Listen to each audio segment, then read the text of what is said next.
bolsonarismo segue vivo, recuperando essa memória afetiva que alguns brasileiros parecem ter com a ditadura militar, que vai contra os números, vai contra os fatos, etc. E pode ser que ele permaneça vivo mesmo com a prisão e a inelegibilidade do Bolsonaro. Isso significa o quê? A gente foi derrotado na memória sobre a ditadura militar, na opinião de vocês, ou ainda esse jogo está sendo jogado? Rose Martins começa.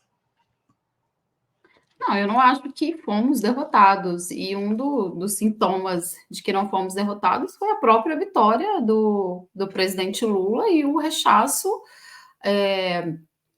ao projeto de sociedade do Jair Bolsonaro. Eu lembrei aqui o evento lá o episódio do Eduardo Bolsonaro falando que eles poderiam até recriar um AI-5 se a esquerda se radicalizasse. Depois tem aquele vídeo dele também, dele falando do cabo e do soldado. E ele vivia por aí, o Bolsonaro tem aquela fala horrorosa, né, no dia da votação do impeachment da presidenta Dilma, o Eduardo Bolsonaro vivia com a camisa do Ustra para cima e para baixo. Eu acho que, esse projeto, ele foi, de certa parte, rejeitado, né, então a gente ganhou um fôlego para retomar essa luta, para jogar novamente esse jogo, como uma força, né, vitoriosa nas urnas, hegemônica, em torno de vários temas, entre eles da memória da nossa história e do que foi o golpe de 64. Então, eu não acho que nós perdemos essa batalha, né? Não acho que nós perdemos. Inclusive, eu vi uma movimentação bastante grande de pessoas que não concordaram com a posição do presidente Lula, não concordam com a posição do presidente Lula, né, de não falar sobre a ditadura, de não ter feito nenhuma movimentação, nenhum ato, nenhuma celebração mais... nenhuma posição muito mais enfática, né, que deixe claro a condenação do governo. Esse jogo, para mim, está sendo jogado, nós não perdemos. A questão é justamente as articulações e a forma que nós vamos levar isso adiante. E, nesse sentido, eu acho que, volto a dizer, né, fazendo alusão à primeira pergunta, de que o governo tem um papel central nessa luta ideológica, né? Ao fim e ao cabo, é uma luta por memória, uma luta ideológica. O governo tem um papel central, a militância, os partidos progressistas, e precisam jogar esse jogo, porque realmente, de fato, o Bolsonaro e a extrema-direita, o Bolsonaro representa aqui a extrema-direita, seus filhos, seu grupo político, está muito bem, se movimenta muito bem nesse momento, estão articulados, estão mobilizados e estão fazendo justamente essa disputa. Então, acho que a grande questão nesse momento é a gente não se ausentar, e também o governo vitorioso das urnas também não se ausentar dessa disputa. Né? Então, eu acho que a gente não pode assumir uma derrota e achar que perdemos esse embate. O meu relógio ficou parado também, então eu não sei se eu já passei dos 3 minutos, acredito que Dessa vez você não passou, mas se você quiser parar, a sua resposta está bem completa. Não vou, mas se quiser continuar. Não, mas ele ficou um tempinho parado e eu não queria parar para avisar, mas. Tá bom. Então, obrigado, Rose. Passa a palavra. Esse relógio, eu sou muito traumatizada, porque o Breno, ele toca muito, né, no tempo. Então, eu fico sempre muito de olho. Então, quando ele está parado, eu também sei. Tá certo. Obrigado, Rose. Valério. Veja, Haroldo, a luta está em curso. Fundamentalmente, nós temos 3 hipóteses diante de nós, Haroldo. Não há 20 caminhos.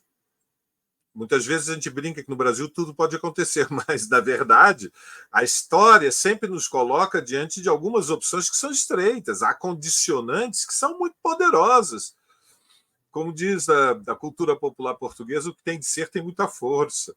Então, nós temos 3 alternativas. Ou nós vamos ter em 2026 uma eleição semelhante à de 2006 e 2010, com uma provável reeleição do Lula, ou de uma candidatura de esquerda, se eventualmente ele não puder concorrer. Ou nós teremos em 2026 uma eleição muito próxima ao que foi em 2014, portanto, com uma incerteza imensa até as 2 semanas anteriores ao segundo turno, quando não, até a véspera.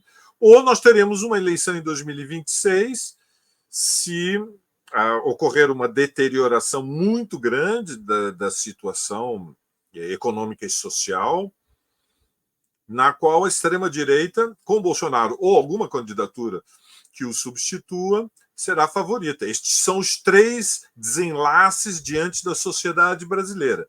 Daqui até 2026, o desafio é saber se a estratégia da governabilidade a frio e do reformismo fraco são suficientes para impedir que a extrema-direita volte ao poder. Há 2 respostas, sim ou não. Ninguém sabe. Estamos numa encruzilhada histórica, Haroldo. Ninguém pode saber por antecipação qual será a relação de forças em 2026. Nesse sentido, sim, o que nós sabemos é que devemos agir para que a evolução da luta política e social seja a mais favorável para impedir que no Brasil ocorra o que aconteceu na Argentina diante do governo de Alberto Fernandes e, mais recentemente, com a experiência do governo de maioria absoluta do Partido Socialista em Portugal. Tudo tem que ser feito para evitar isso. Porque pode acontecer, pode. A extrema-direita pode chegar em 2026 em condições de disputar seriamente a presidência com o Bolsonaro ou com transferência de voto Bolsonaro para uma outra candidatura neofascista? Pode. Então, nesse marco, como se acumula força? É preciso mudar a vida. E mudar a vida não é só colocar mais dinheiro no bolso do povo, é preciso disputar a consciência de dezenas e dezenas de milhões, a cabeça, os corações das pessoas têm que ser disputados, não somente o bolso. O mundo evoluiu de tal maneira que uma parte da população decide o seu voto também por outros fatores, como estamos vendo agora na disputa nos Estados Unidos. E, portanto, quando você pergunta a memória da ditadura, a disputa da interpretação do passado, veja, o passado está sempre em disputa, o passado está sempre sendo reinventado, o passado é construído pelo presente. E, portanto, a responsabilidade está diante de nós, disputar a consciência de dezenas de milhões e dizer aquilo que precisa ser dito. Isso significa correr riscos, sem aventuras, mas correr riscos. Há que correr riscos. E um dos temas centrais é a questão militar no Brasil. E ela não pode permanecer tabu, a anistia não pode permanecer tabu. A impunidade dos generais durante o governo Bolsonaro não pode permanecer tabu. Eles têm que ser condenados. Bolsonaro tem que ser preso. Os generais de 4 estrelas que estavam preparando um golpe com o Bolsonaro têm que ir para a prisão. E isso envolve um balanço do papel das Forças Armadas durante 2 décadas de tirania. Ditadura, nunca mais. Haroldo. Obrigado, Valério. Maria Carlotto. Então, foi bom falar depois do Valério, porque eu vou continuar algo que ele... Vou na mesma esteira, na mesma picada que ele abriu, né? É óbvio que o jogo de forças está sendo jogado, até porque o bolsonarismo, e aí eu estou falando bolsonarismo, mas na verdade nós estamos falando da extrema-direita, que está para além do bolsonarismo, ela recupera essa memória da ditadura, mas ela, paradoxalmente, não faz isso acriticamente. Ou melhor, não faz isso cegamente. Ela não adere à ditadura, por mais absurdo que seja. Para eles, né, para a extrema-direita, a ditadura, e a gente vai lembrar de uma frase muito comum, muito famosa do Bolsonaro, que a ditadura matou foi pouco. Não sei se vocês lembram. Para ele, como ele é da linha dura, ele é daqueles que não aceitavam a transição democrática, né? Enfim, aqueles que colocavam bombas em quartéis, ele é dessa linha, né? Mas mesmo, enfim, mas não é só porque ele é herdeiro dessa tradição, mas também porque a própria extrema-direita repensa a ditadura, avaliando quais foram os erros que foram cometidos. E da perspectiva deles, por incrível que pareça, a ditadura reprimiu pouco, né, matou pouco, tanto é verdade que a esquerda veio no período democrático com a hegemonia cultural. Então, toda a ideia, que é essa ideia falsa, né, mas que a extrema-direita cultua muito, é de que eles viveram durante o período democrático, é um período de opressão, né, da direita, porque você tem um marxismo cultural, essa hegemonia cultural da esquerda que oprime as opiniões diferentes, daí por que eles são, né, defensores da liberdade de expressão, essa história toda. Eles disputam isso. E eles acham que a ditadura foi um governo, foi, do ponto de vista do autoritarismo, né, da repressão, foi fraco. Daí porque, mais ainda, nós temos que entrar nessa disputa. E entrar nessa disputa lembrando duas coisas que são absolutamente essenciais sobre a ditadura e que eu acho que talvez a gente não tenha frisado o suficiente no programa.